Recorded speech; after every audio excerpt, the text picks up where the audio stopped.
사도신경으로 신앙 고백 드림으로 새벽 예배 시작합니다.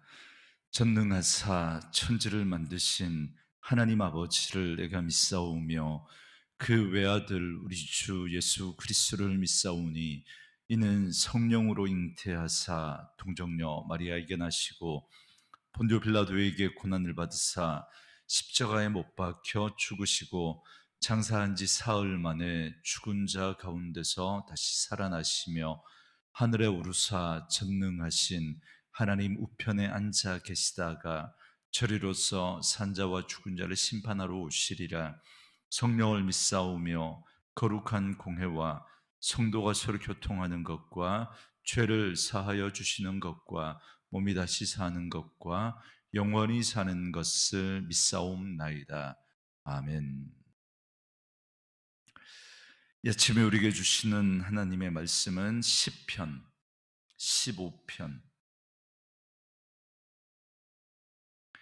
15편 1절에서 5절 말씀까지.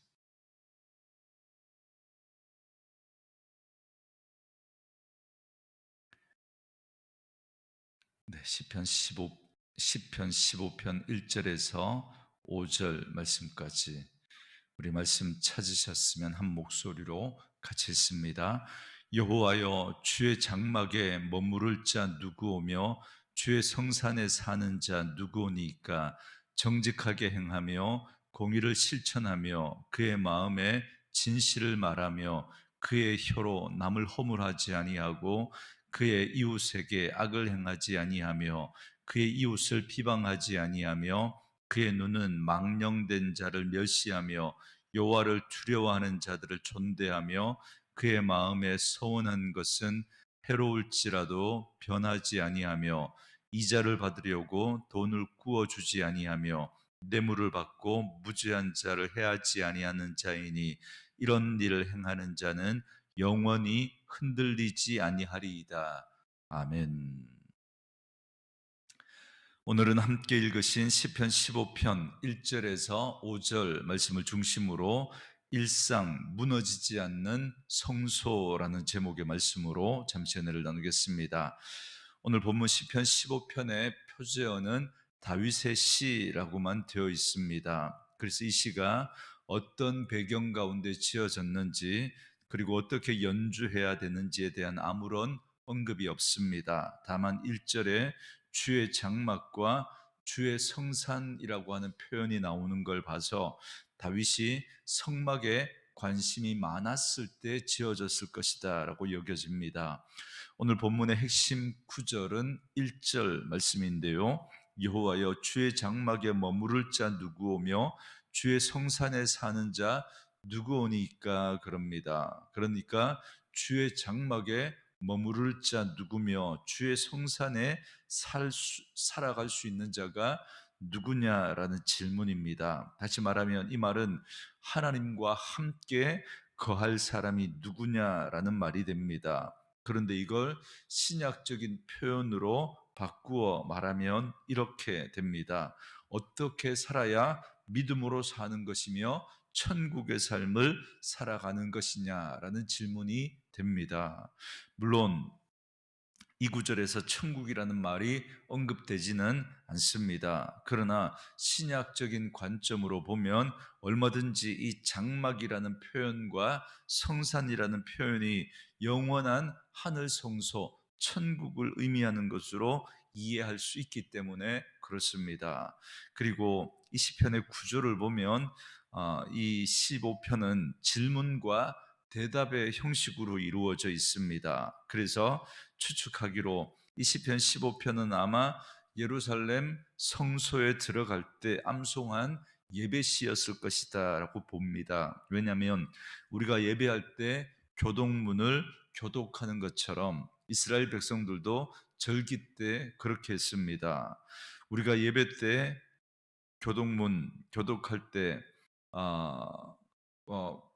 제가 한 절 읽고 여러분들이 화답하며 한 절을 읽지 않습니까? 그래서 절기를 맞아 예루살렘에 온 그 순례자들이 예배 시에 앞부분을 암송하면 순례자들을 맞이하는 제사장들이 뒷부분의 말씀으로 화답하게 됩니다. 그래서 오늘 시편 15편도 예루살렘에 도착한 순례자들이 1절을 암송하고 그들을 맞이하는 제사장들이 2절 이하의 말씀으로 화답하는 형식으로 쓰여졌을 것으로 보입니다.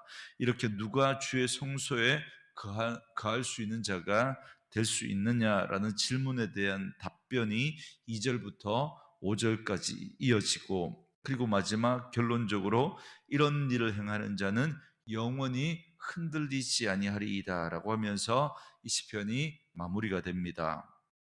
여기서 이런 일을 행하는 자라고 하는 그 사람들이 누구냐면 2절 이하에서부터 언급한 그 일을 행하는 자를 말합니다. 그게 10가지인데요. 하나님은 이러한 자들에게 영원히 흔들리지 아니하리이다 라고 약속하고 계신 겁니다. 그렇기 때문에 오늘 이 말씀처럼 살아가는 삶이야말로 영원히 흔들리지 않는 나라, 천국을 바라보며 천국을 누리며 살아가는 삶이라고 말할 수 있겠습니다.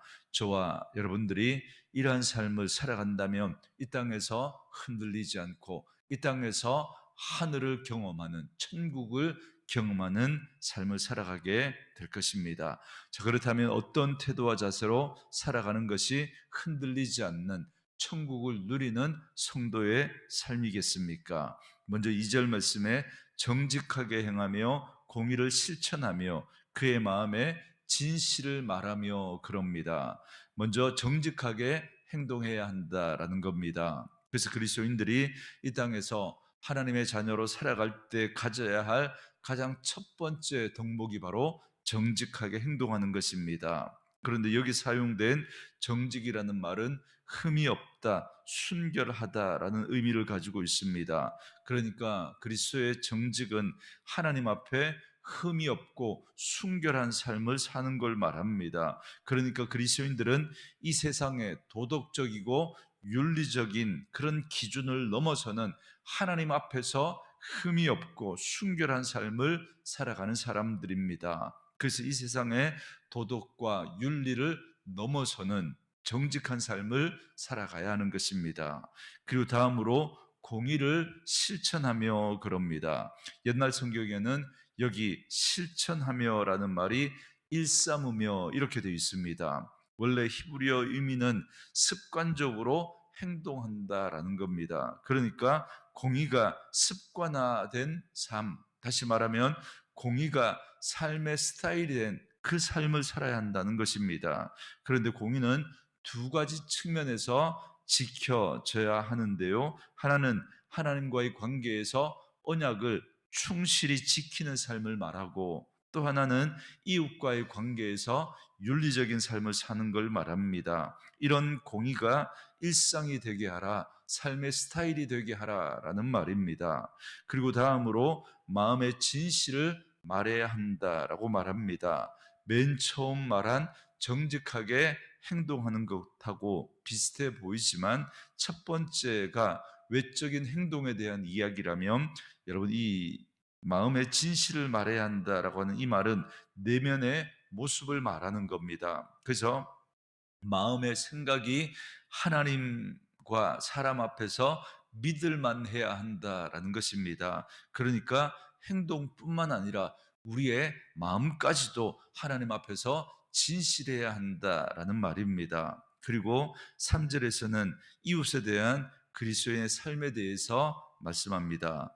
그 혀로 남을 허물하지 아니하고 그의 이웃에게 악을 행하지 아니하며 그의 이웃을 비방하지 아니하며 그럽니다. 그 혀로 남을 허물하지 아니하고, 이 말은 다른 사람을 중상모략하기 위해서 그 혀를 놀려대는 걸 말합니다. 뒤에서 욕하고 나쁜 소문 퍼뜨리는 행위를 말합니다. 요즘 우리가 쓰는 말로 하면 뒷담화하는 거죠.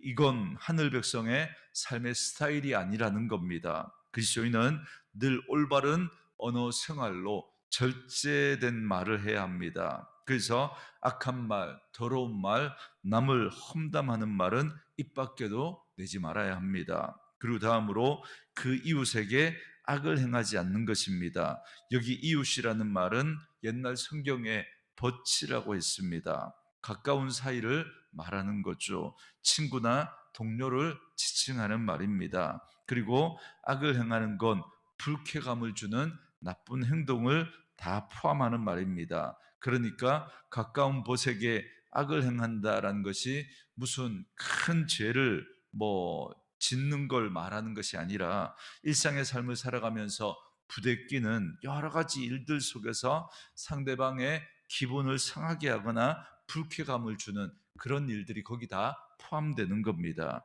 그런 일을 하지 말아야 한다는 겁니다. 그래서 그리스도인들은 다른 사람들, 이웃들에게 특별히 눈살 찌푸리게 하는 일을 우리 해서는 안 됩니다. 그리고 그 이웃을 비방하지 아니하며 그럽니다. 이웃을 비방한다라는 말은 비난하고 경멸하는 걸 말합니다.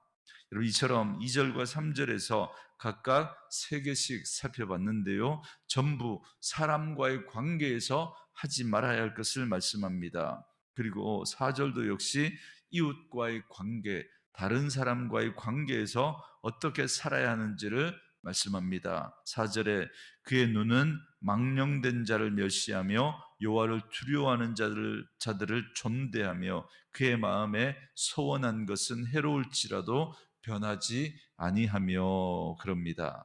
눈은 망령된 자를 멸시하며 그럽니다. 여기서 망령된 사람이 누구를 말하는 걸까요?